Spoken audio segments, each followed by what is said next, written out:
तो हेलो दोस्तों, मैं अक्षय गुप्ता। आज मैं आपको बताऊंगा कि सीएससी सेंटर 2026 में खोलना चाहिए या नहीं खोलना चाहिए।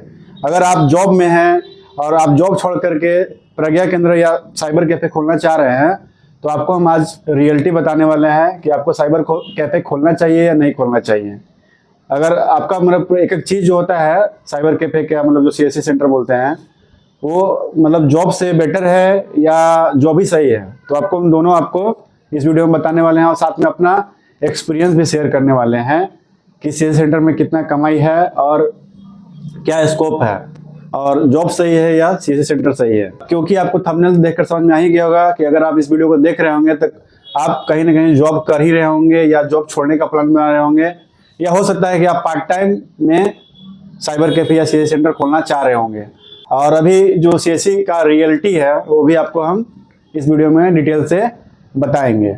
जैसा कि मैं भी सीएससी सेंटर चलाता हूं और लगभग 2-3 सालों से इस फील्ड में हूं, तो मैं अपना एक्सपीरियंस शेयर करूंगा और साथ में वीडियो के अंत में अपना जो कमाई है सीएससी सेंटर का वो भी आपको बताऊंगा कि मेरा क्या कमाई है और आपको सीएससी सेंटर खोलना चाहिए या नहीं खोलना चाहिए। तो आप वीडियो को अंत तक देखिए और अगर चैनल पर नए होंगे चैनल को सब्सक्राइब जरूर कर लीजिएगा, क्योंकि मैं प्रज्ञा केंद्र या सीएससी सेंटर रिलेटेड वीडियो बनाते रहता हूँ। तो चलिए वीडियो को शुरू करते हैं। तो जैसा कि सीएससी सेंटर 2026 में अगर आप खोलने का प्लान बना रहे हैं, तो सीएससी सेंटर जो काम है वो है ऑनलाइन वर्क। तो जैसे अगर गांव का सीएससी सेंटर और शहर का सीएससी सेंटर में अलग है। जो नॉर्मली आप सीएससी सेंटर बिना सीएससी आईडी के भी खोल सकते हैं और बहुत से लोग बिना सीएससी आईडी के चला भी रहे हैं। गांव में ही अगर आप देखते होंगे कि पहले सीएससी सेंटर एक होता था और अब अनेक हो गया है, मतलब कंपटीशन बढ़ गया है और बहुत से लोग हैं जो बिना सीएससी आईडी के भी सीएससी सेंटर खोल दे रहे हैं, जिससे जो पहले के मुकाबले जो इसमें धंधा था वो अब थोड़ा कम हो गया है। और बहुत से लोगों के पास मोबाइल स्मार्टफोन सभी के पास लगभग हो चुके हैं, तो सभी लोग अपना फॉर्म अब भर लेते हैं। तो अब बाकी जो सीएससी सेंटर का काम होता है वो होता है जैसे कि फोटोकॉपी, पैसा निकासी करना, आधार निकासी करना। तो ये लगभग सभी लोग जो भी खोलते हैं दुकान वो कर ही लेते हैं। ऑनलाइन आप बिना सीएससी आईडी के भी आप दुकान खोलिएगा तो आप ये सब कर ही सकते हैं। ये कॉमन काम है, तो ये सभी लोग कर लेते हैं। तो जैसा कि अभी 2026 में सीएससी आईडी मिलना तो बंद हो गया है, मतलब सीएससी आईडी का न्यू रजिस्ट्रेशन अभी हो नहीं रहा है, लेकिन बहुत से लोग हैं जो बिना सीएससी आईडी के काम कर रहे हैं। ऑनलाइन जो होता है वो सभी ऑनलाइन काम, जैसे कि सरकारी फॉर्म भरना, पैसा निकासी करना, फोटोकॉपी करना, सभी सब नॉर्मली जो काम होता है वो सभी हो जाता है। अब बिना सीएससी आईडी के भी ये सब सारा काम हो ही जाता है लगभग। तो थोड़ा सा मार्केट का अगर बोला जाए तो मार्केट थोड़ा कम है, लेकिन आपको बताएंगे कि मार्केट मतलब इस लाइन में आपको कैसे टिके रहना है और कैसे अच्छा काम करना है।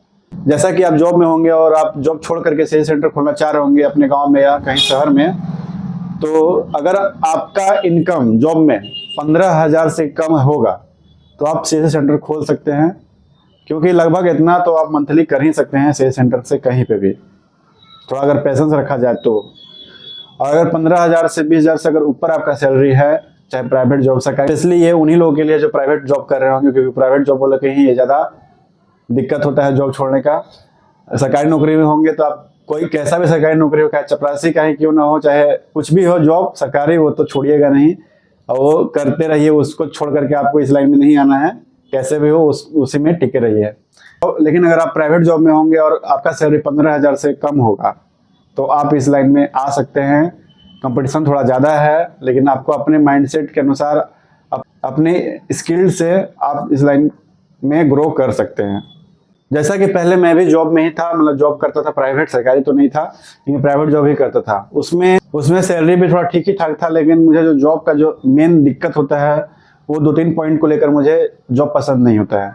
पहला पॉइंट छुट्टी को लेकर के मुझे जो होता है वो जॉब उसके लिए अच्छा नहीं लगता है। दूसरा टाइम गिनना कि आपका इतना से इतना टाइम देना है और किसी दूसरे के लिए जो काम करना है उसमें हमको ज़्यादा मज़ा नहीं आता है। और तीसरा पॉइंट रहा कि रोज़ जो सज धज के जो जाना है आपको अपने काम पर, जो मान लीजिए 10 बजे फिक्स है तो 10 बजे जाना ही है, तो मुझे वो चीज़ नहीं पसंद था। इस कारण से मैंने जॉब छोड़ करके अपना दुकान खोलने का सोचा और लगभग 2-3 सालों से मैं अपना दुकान चला रहा हूँ, अपना सीएससी सेंटर चला रहा हूँ और मेरा सीएससी आईडी भी है, तो सीएससी आईडी लेकर के ही चला रहा हूँ। कि मेरा जॉब छोड़ने का मेन रीज़न ये हुआ कि मैं जितना टाइम किसी और के लिए दे रहा हूँ, मतलब दूसरे कंपनी के लिए दे रहा हूँ, वो मैं खुद के लिए अगर इतना टाइम दूँ, अगर पूरा खुद के लिए मैं इतना टाइम दूं तो शायद मैं और अच्छा ग्रो करूंगा, क्योंकि ये जो प्राइवेट जॉब है वो तो फिक्स सैलरी है ना। फिक्स सैलरी में मान लीजिए अगर आपका 15,000 है, 20,000 है सैलरी जो भी है, तो मंथली फिक्स आएगा, तो उससे तो आप आगे तो लाइफ में ग्रो नहीं कीजिएगा ना। इस कारण से मैंने सोचा कि क्यों ना अपना दुकान खोलूं, तो मैं वो छोड़ करके जॉब से रिजाइन दे करके अपना प्रज्ञा केंद्र ओपन किया। और मेरा प्रज्ञा केंद्र भी लगभग अपने माइंडसेट के हिसाब से और अपने बुद्धि से, अपनी स्किल से मेरा दुकान थोड़ा अच्छा ही चलता है, क्योंकि मेरा दुकान शहरी क्षेत्र में आता है। अपने शहर डाल्टनगंज में अपना दुकान चलाते हैं, अपना प्रज्ञा केंद्र चलाते हैं, तो यहाँ पे थोड़ा पब्लिक है। और अगर गांव में आप खोलना चाह रहे होंगे तो आप गांव का अपना देख लीजिए कि कैसा वहाँ का पब्लिक कैसा है, कैसा मतलब कितना प्रज्ञा केंद्र है पहले से। तो सारा कुछ मतलब लोकेशन पे डिपेंड करता है। इसका कमाई क्या कुछ कहा नहीं जा सकता, कहीं कुछ है तो कहीं कुछ है। तो हम सिमिलर नहीं मान सकते कि आपका प्रज्ञा केंद्र खोल दिए तो मेरा अगर इतना है तो आपका भी उतना ही होगा, आपका उतना है तो मेरा भी उतना ही होगा। ये फिक्स नहीं है, ये लोकेशन पे डिपेंड करता है कि कहाँ पे आपका पेपर वर्क, कहाँ ऑनलाइन वर्क होगा, मतलब ये सारा लोकेशन पे डिपेंड करता है। तो अगर आप भी 15,000 से कम, 10,000 15,000 से कम सैलरी पे जॉब कर रहे होंगे तो आप छोड़ करके आप इस लाइन में आ सकते हैं। और अब बात किया जाए कि इस लाइन में ग्रो कैसे करना है, तो आपको जो भी प्रज्ञा केंद्र और खोले हैं उनके अलावे उनसे बेटर बनना होगा अपने माइंडसेट से। अगर वो मतलब वो जो काम करे उससे भी बढ़कर काम करना पड़ेगा, तभी इस लाइन में आप आगे बढ़ सकते हैं। किसी मान लीजिए कि आप खाली फोटोकॉपी के लिए दुकान खोल दिए हैं और सिर्फ ऑनलाइन फॉर्म भर रहे हैं, तो उससे कुछ नहीं होने वाला है, क्योंकि वो लगभग सभी लोग कर ले रहे हैं। उसके अलावे आपको मतलब अनेक प्रकार का काम करना पड़ेगा, जिससे आपका कस्टमर आपके दुकान पे आए। मतलब जो कस्टमर खुद से वो काम ना कर पाए, तभी वो कस्टमर आपसे जुड़ेगा और आपसे बनेगा, तो आपका दुकान भी अच्छा ग्रो करेगा।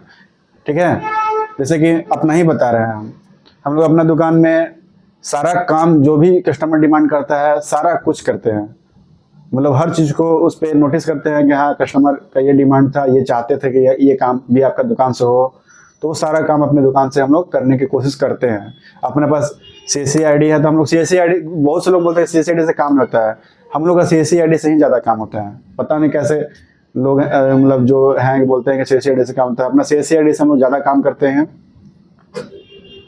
अपने CSC ID के थ्रू ही अपने नज़दीक के नीलांबर पीताम्बर यूनिवर्सिटी में अपना CSC ID भी लिया, वहाँ पे CSC कैंपस भी है मेरा, मतलब CSC सेंटर चलता है वहाँ पर भी। कहते हैं कि आप CSC सेंटर को ग्रो कैसे कर सकते हैं, तो CSC सेंटर खोलने से नहीं होगा, आपको सारा काम, सारा ID आपके पास होना चाहिए। आधार ID अगर मिल जाता है तो अलग बात है, लेकिन वो मिलता नहीं है। बैंक BC भी पॉसिबल थोड़ा कम होता है, लेकिन जो भी काम कर रहे हैं मतलब डिफरेंट काम कीजिए, हर टाइप का काम करना होगा। मतलब कस्टमर को किसी चीज़ के लिए घूमने नहीं देना होगा, तो ही आपका CSC सेंटर आपका आओ ग्रो करेगा। तो आप भी अगर 15,000 से कम का जॉब कर रहे हैं तो आप जॉब छोड़ करके आप कर सकते हैं, बहुत अच्छा स्कोप भी है और दूसरे काम करने से अच्छा है कि आप अपना काम कीजिए। अब बात करते हैं कि अपना CSC सेंटर से मैं कितना कमाता हूं। तो अभी तक मेरा कोई रिकॉर्ड नहीं है CSC सेंटर से कमाने का कि मैं कितना कमाता हूं, लेकिन हाँ इतना कह सकता हूं कि प्राइवेट जॉब जो कर रहा था उससे मेरा बेटर है। और जो जॉब मैं 10 से 5 या 6 7 जो भी कर रहा था, बंधन में था या दूसरों के लिए टाइम दे रहा था, वो अच्छा है कि खुद के लिए टाइम दे रहा हूँ और ये दिन पे दिन अच्छा ही मेरे लिए मतलब ग्रो हो रहा है। तो हम लोग तो नोट नहीं कर पाते हैं कि कितना होता है, कितना महीना में हो जा रहा है, सब जो भी है वो नहीं कर पाते हैं, लेकिन जो है प्राइवेट जॉब से बेटर है मेरे लिए। बाकी आप साथ में चाहें तो आप सरकारी जॉब के लिए अगर तैयारी कर रहे होंगे तो उसके लिए आपको टाइम मिल जाएगा, क्योंकि आप खुद का बॉस हैं, आप किसी से परमिशन लेने की जरूरत नहीं है। आपको जो मन करे आप वो कर सकते हैं, अपनी दुकान में बैठ करके पढ़ाई कर सकते हैं, घर जा करके पढ़ाई कर सकते हैं। तब इसके लिए सही है, आप अपना चाहें तो प्रज्ञा केंद्र खोल सकते हैं और अपना भी कमाई कर सकते हैं। लेकिन हाँ 15,000 से, अगर 15,000 से ऊपर का अगर सैलरी होगा तो आप जॉब ही करें तो ज़्यादा बेटर है। नीचे अगर हैं तो आप अपना CSC सेंटर खोल सकते हैं और आप बिना CSC ID का भी CSC सेंटर चला सकते हैं। किसी दूसरे का ID लेकर के भी आप अपना प्रज्ञा केंद्र या अपना साइबर कैफे खोल सकते हैं। आई होप कि आपका ये वीडियो थोड़ा सा इन्फॉर्मेटिव लगा होगा, और आपका कोई डाउट होगा तो आप मुझसे कमेंट करके भी पूछ सकते हैं। और मैं इस तरह का वीडियो जो प्रज्ञा के रिलेटेड होता है या साइबर कैफे रिलेटेड वीडियो होता है मैं वो लाते रहता हूँ, अपने दुकान में ही वीडियो बनाता हूँ टाइम निकाल करके। तो वीडियो अगर अच्छा लगा होगा तो वीडियो को लाइक कीजिए और चैनल पर नए होंगे तो चैनल को सब्सक्राइब जरूर कर लीजिए। अगर कोई डाउट है तो आप कमेंट करके मुझसे पूछ सकते हैं। तो चलिए मिलते हैं अगले वीडियो में। जय हिंद, जय भारत।